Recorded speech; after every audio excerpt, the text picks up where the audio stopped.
राजस्थान के राज्यपाल श्रीमान कलराज मिश्र जी,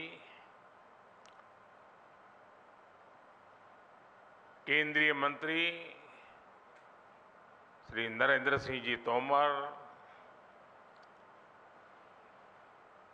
अन्य सभी मंत्रीगण, संसद में मेरे साथीगण, विधायकगण और अन्य सभी महानुभाव, और आज इस कार्यक्रम में देश के लाखों स्थानों पर करोड़ों किसान हमारे साथ जुड़े हैं। मैं राजस्थान की धरती से देश के उन करोड़ों किसानों को भी नमन करता हूं और राजस्थान के मेरे प्यारे भाई बहन भी आज इस महत्वपूर्ण कार्यक्रम की शोभा बढ़ा रहे हैं। खाटू श्याम जी की ये धरती देश भर के श्रद्धालुओं को भरोसा देती है, एक उम्मीद देती है। मेरा सौभाग्य है कि आज मुझे वीरों की भूमि शेखावटी से देश के लिए अनेक विकास परियोजनाओं को शुरू करने का अवसर मिला है। आज यहां से देश के करोड़ों किसानों को पीएम किसान सम्मान निधि के लगभग 18,000 करोड़ रुपए भेजे गए हैं, सीधे उनके बैंक खाते में जमा हुए हैं। आज देश में 1,25,000 पीएम किसान समृद्धि केंद्रों की शुरुआत की गई है। गांव और ब्लॉक लेवल पर बने इन पीएम किसान समृद्धि केंद्रों से करोड़ों किसानों को सीधा लाभ होगा। आज 1,500 से ज्यादा एफपीओ के लिए, हमारे किसानों के लिए open network for digital commerce यानी ONDC का लोकार्पण भी हुआ है। इससे देश के किसी भी कोने में बैठे किसान के लिए अपनी उपज बाजार तक पहुंचाना और आसान हो जाएगा। आज ही देश के किसानों के लिए एक नया यूरिया गोल्ड भी शुरू किया गया है। इनके अलावा राजस्थान के अलग अलग शहरों को नए मेडिकल कॉलेज और एकलव्य मॉडल स्कूल का उपहार भी मिला है। मैं देश के लोगों को, राजस्थान के लोगों को और खासकर मेरे किसान भाई बहनों को बहुत बहुत शुभकामनाएं देता हूं, बहुत बधाई देता हूं। साथियों, राजस्थान में सीकर और शेखावटी का ये हिस्सा एक प्रकार से किसानों का गढ़ है। यहां के किसानों हमेशा ये साबित किया है कि उनकी मेहनत के आगे कुछ भी मुश्किल नहीं है। पानी की कमी के बावजूद यहां किसानों ने धरती से भरपूर फसल लेकर दिखाई है। किसान का सामर्थ्य, किसान का परिश्रम मिट्टी से भी सोना निकाल देता है। और इसलिए हमारी सरकार देश के किसान के साथ कंधे से कंधा मिलाकर खड़ी है। साथियों, आजादी के इतने दशक बाद आज देश में ऐसी सरकार आई है जो किसान का दुख दर्द समझती है, किसान की चिंता समझती है। इसलिए बीते 9 वर्षों में भारत सरकार द्वारा लगातार किसान हित में फैसले लिए गए हैं। हमने बीज से बाजार तक किसानों के लिए नई व्यवस्थाओं का निर्माण किया है। मुझे याद है, यहां राजस्थान के सूरतगढ़ से ही हमने 2015 में सॉइल हेल्थ कार्ड योजना शुरू की थी। इस योजना के माध्यम से हमने देश के किसानों को करोड़ों सॉइल हेल्थ कार्ड दिए। इन कार्डों की वजह से आज किसानों को मिट्टी की सेहत के बारे में पता चल रहा है। वो उसी हिसाब से खाद का इस्तेमाल कर रहे हैं। मुझे खुशी है कि आज फिर राजस्थान की धरती से किसानों के लिए एक और बड़ी योजना शुरू की जा रही है। आज देश भर में 1.25 लाख से ज्यादा प्रधानमंत्री किसान समृद्धि केंद्र राष्ट्र को समर्पित किए गए हैं। ये सभी केंद्र सच्चे अर्थों में किसानों की समृद्धि का मार्ग प्रशस्त करेंगे। ये एक तरह से किसानों के लिए वन स्टॉप सेंटर है। आप किसान भाई बहनों को अक्सर खेती से जुड़े सामानों के लिए, दूसरी जरूरतों के लिए अलग अलग जगह पर जाना पड़ता है। अब आपको ऐसी मुश्किलों का सामना नहीं करना पड़ेगा। अब प्रधानमंत्री किसान समृद्धि केंद्र किसानों को वहां से बीज भी मिलेगा और खाद भी मिलेगा। इसके अलावा खेती से जुड़े औजारों और दूसरी मशीनें भी इस केंद्र पर मिला करेगी। ये सेंटर खेती से जुड़ी हर आधुनिक जानकारी किसानों को देंगे। मैंने देखा है कि मेरे किसान भाई बहनों को कई बार योजना की सही जानकारी न होने की वजह से भी मेरे किसान भाइयों बहनों को बहुत नुकसान होता है। ये प्रधानमंत्री किसान समृद्धि केंद्र अब किसानों को हर योजना की समय पर जानकारी का भी जरिया बनेंगे। और साथियों, ये तो अभी शुरुआत है और मैं मेरे किसान भाइयों से आग्रह करता हूं, आप भी एक आदत डालिए। भले आपको किसानी से लेने कोई चीज खरीदनी नहीं है, लेकिन अगर आप बाजार में गए हैं, उस नगर में अगर किसान समृद्धि केंद्र है, कुछ भी नहीं खरीदना है तो भी वहां चक्कर काटिए, क्या चल रहा है जरा देखिए।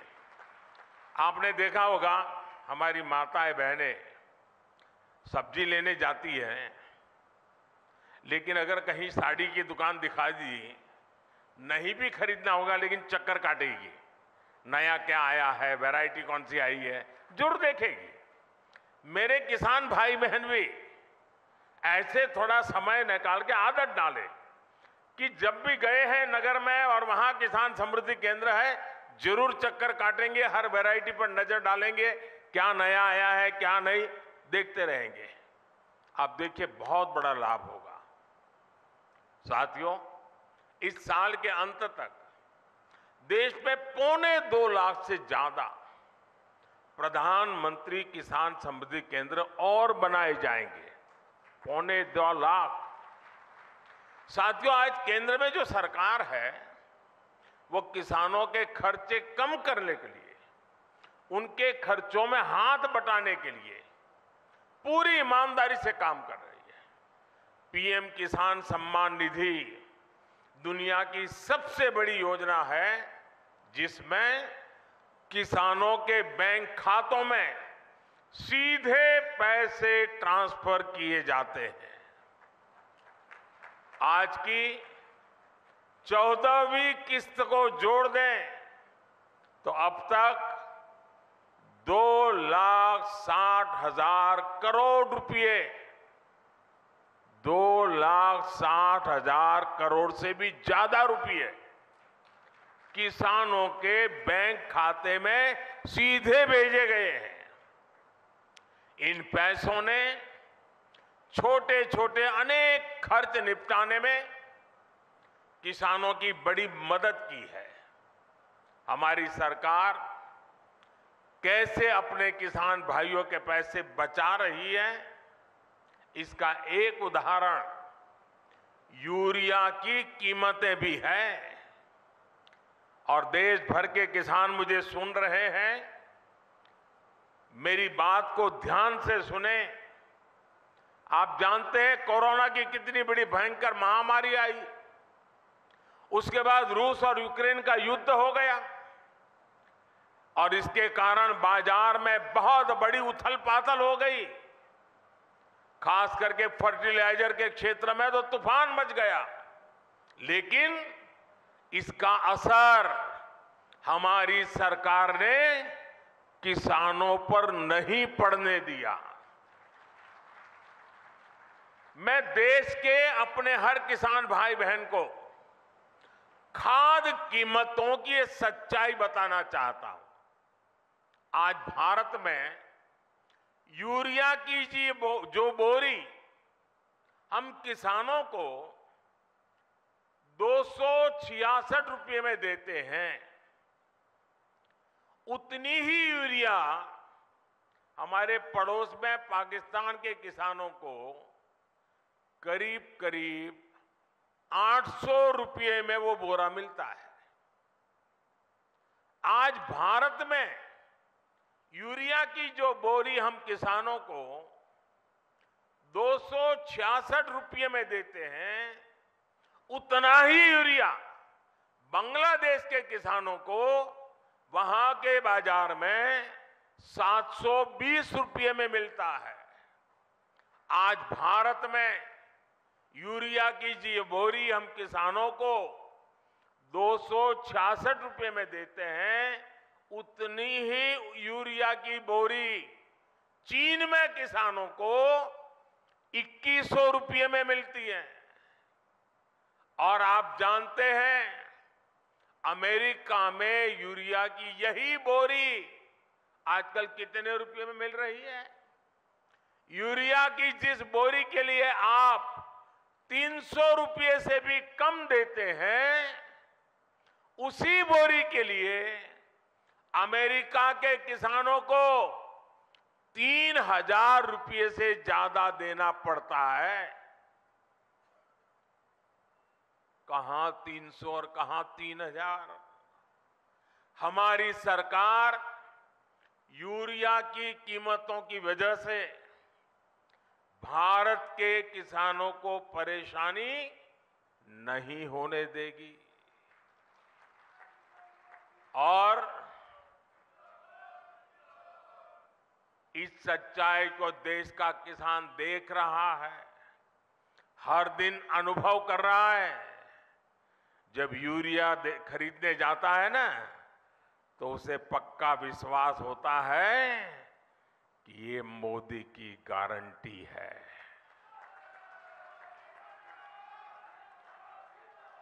गारंटी किसको कहते हैं, वो किसान को पूछोगे तो पता चलेगा। साथियों, राजस्थान में आप सभी किसान अपनी मेहनत से बाजरा जैसे मोटे अनाज उगाते हैं और हमारे देश के अलग अलग कोने में अलग अलग प्रकार से मोटे अनाजों की खेती होती रहती है। अब हमारी सरकार ने मोटे अनाजों के लिए श्री अन्न की उसे पहचान दी है। श्री अन्न के नाम से सारे मोटे अनाज पहचाने जाए। हमारी सरकार भारत के मोटे अनाजों श्री अन्न को दुनिया के बड़े बड़े बाजारों में ले जा रही है। सरकार के प्रयासों की वजह से अब देश में श्री अन्न का उत्पादन, उनकी प्रोसेसिंग, उनका एक्सपोर्ट सभी कुछ बढ़ रहा है। और मुझे पिछले दिनों अमेरिका में व्हाइट हाउस में राष्ट्रपति बाइडेन के निमंत्रण में भोजन के लिए जाने का अवसर आया और मुझे खुशी हुई कि उस थाली में भी हमारे मोटे अनाज की डिश थी। साथियों, ये जो प्रयास चल रहे हैं इसका बहुत बड़ा लाभ हमारे देश के, हमारे राजस्थान के उन छोटे किसानों को भी हो रहा है जो मोटे अनाज श्री अन्न की खेती करते हैं। ऐसे कितने ही काम आज देश में हो रहे हैं जिनसे किसानों के जीवन में बहुत बड़ा बदलाव आ रहा है। साथियों, भारत का विकास तभी हो सकता है जब भारत के गांवों का विकास हो। भारत विकसित भी तभी बन सकता है जब भारत के गांव विकसित हो। इसलिए आज हमारी सरकार भारत के गांवों में हर वो सुविधा पहुंचाने का काम कर रही है जो शहरों में मिला करती है। आप सब जानते हैं कि एक समय था जब देश की एक बड़ी आबादी स्वास्थ्य सेवाओं से वंचित रहती थी। यानी करोड़ों करोड़ लोग हमेशा किस्मत के भरोसे अपना जीवन दांव पर लगा कर जीते थे। ये मान लिया गया था कि अच्छे अस्पताल तो दिल्ली, जयपुर में या बड़े शहरों में ही होते हैं। हम इस स्थिति को भी बदल रहे हैं। आज देश के हर हिस्से में नए एम्स खुल रहे हैं, नए मेडिकल कॉलेज खुल रहे हैं। हमारे इन प्रयासों का परिणाम है कि आज देश में मेडिकल कॉलेजों की संख्या बढ़कर 700 के पार हो गई है। 8-9 साल पहले राजस्थान में भी केवल 10 मेडिकल कॉलेज होते थे। आज राजस्थान में भी मेडिकल कॉलेजों की संख्या 35 हो गई है। इससे अपने ही जिले के आसपास अच्छे इलाज की सुविधा तो हो ही रही है। इनसे पढ़ाई करके बड़ी संख्या में डॉक्टर्स भी निकल रहे हैं। ये डॉक्टर्स छोटे कस्बों और गांवों में बेहतर स्वास्थ्य व्यवस्था का आधार बन रहे हैं। जैसे कि आज जो नए मेडिकल कॉलेज मिले हैं, इनसे बारां, बूंदी, टोंक, सवाई माधोपुर, करौली, झुंझुनू, जैसलमेर, धौलपुर, चित्तौड़गढ़, सिरोही और सीकर समेत कई इलाकों को लाभ होगा। इलाज के लिए अब लोगों को जयपुर और दिल्ली के चक्कर नहीं लगाने पड़ेंगे। अब आपके घर के पास अच्छे अस्पताल भी होंगे।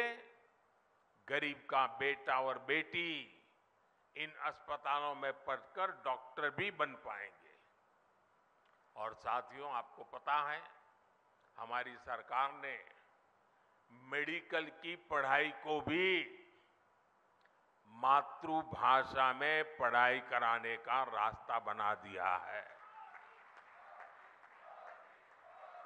अब ये नहीं होगा कि अंग्रेजी न जानने की वजह से किसी गरीब का बेटा बेटी डॉक्टर बनने से रुक जाए।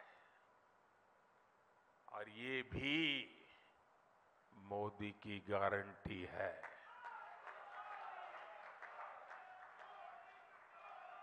भाइयों और बहनों, दशकों तक हमारे गांव और गरीब इसलिए भी पीछे रह गए क्योंकि गांवों में पढ़ाई के लिए अच्छे स्कूल नहीं थे। पिछड़े और आदिवासी समाज के बच्चे सपने तो देखते थे, लेकिन उनके पास उन्हें पूरा करने का कोई रास्ता नहीं होता था। हमने शिक्षा के लिए बजट बहुत बड़ी मात्रा में बढ़ाया, संसाधनों को बढ़ाया, एकलव्य आदिवासी स्कूल खोले। इसका बहुत बड़ा लाभ हमारे आदिवासी युवाओं को मिला है। साथियों, सफलता तभी बड़ी होती है जब सपने बड़े होते हैं। राजस्थान तो देश का वो राज्य है जिसके वैभव ने सदियों तक दुनिया को हैरान किया है। हमें उस विरासत को संरक्षित करना है और राजस्थान को आधुनिक विकास की ऊंचाई पर भी पहुंचाना है। इसलिए राजस्थान में आधुनिक इंफ्रास्ट्रक्चर बनाना यह हमारी प्राथमिकता है। राजस्थान में बीते कुछ महीनों में ही दो हाईटेक एक्सप्रेसवे का लोकार्पण हुआ है। दिल्ली मुंबई एक्सप्रेसवे का एक प्रमुख सेक्शन और अमृतसर जामनगर एक्सप्रेसवे के जरिए राजस्थान विकास की नई गाथा लिख रहा है। राजस्थान के लोगों को वंदे भारत ट्रेन की सौगात भी मिली है। भारत सरकार आज जो इंफ्रास्ट्रक्चर पर निवेश कर रही है, पर्यटन से जुड़ी हुई सुविधाओं का विकास कर रही है, उससे राजस्थान में भी नए अवसर बनेंगे। जब आप पधारो हमारे देश कहकर पर्यटकों को बुलाएंगे तो एक्सप्रेसवे और अच्छी रेल सुविधाएं उनका स्वागत करेगी। हमारी सरकार ने स्वदेश दर्शन योजना के तहत खाटू श्याम जी मंदिर में भी सुविधाओं का विस्तार किया है। मुझे भरोसा है कि श्री खाटू श्याम के आशीर्वाद से राजस्थान के विकास को और भी गति मिलेगी। हम सब राजस्थान के गौरव और विरासत को पूरी दुनिया में नई पहचान देंगे। साथियों, राजस्थान के मुख्यमंत्री श्रीमान अशोक गहलोत जी कुछ दिनों से बीमार चल रहे हैं। उनके पैरों में कुछ तकलीफ है। आज इस कार्यक्रम में आने वाले थे, लेकिन उस कठिनाई के कारण नहीं आ पाए हैं।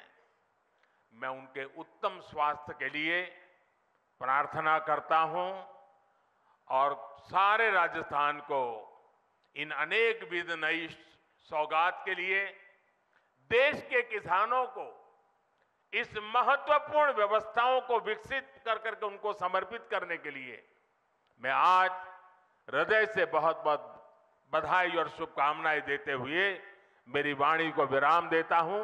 बहुत बहुत धन्यवाद।